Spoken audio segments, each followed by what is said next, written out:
বিশ্ব মানচিত্রের এক ছোট্ট বিন্দু হরমুজ প্রণালী। মধ্যপ্রাচ্যের বুকে অবস্থিত এই সংকীর্ণ জলপথটি এক অদ্ভুত শক্তি ধারণ করে, কারণ এখান দিয়েই বয়ে যায় বিশ্বের প্রায় 20% জ্বালানি তেল। সংশ্লিষ্টরা বলছেন, তাই হরমুজ প্রণালী বন্ধ মানেই বিশ্ব অর্থনীতির কাঁপুনি, আর সেই কাঁপুনির প্রতিধ্বনি এসে পৌঁছাবে বাংলাদেশের গৃহস্থলীর চুলা থেকে শুরু করে শিল্প কারখানার চিমনিতেও। হরমুজ প্রণালী এক সংকীর্ণ জলপথ, যা পারস্য উপসাগরকে ওমান উপসাগরের সঙ্গে যুক্ত করেছে। একদিকে ইরান, অন্যদিকে ওমান এবং সংযুক্ত আরব আমিরাত। দৈর্ঘ্যে প্রায় 39 কিলোমিটার, কিন্তু সবচেয়ে সংকীর্ণ জায়গায় মাত্র 3 কিলোমিটার প্রশস্ত এই জলপথটি।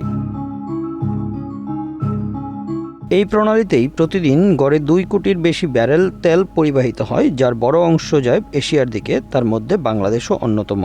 পুরো ভিডিওটি দেখতে কমেন্টসে পিন করা লিঙ্কে ক্লিক করুন।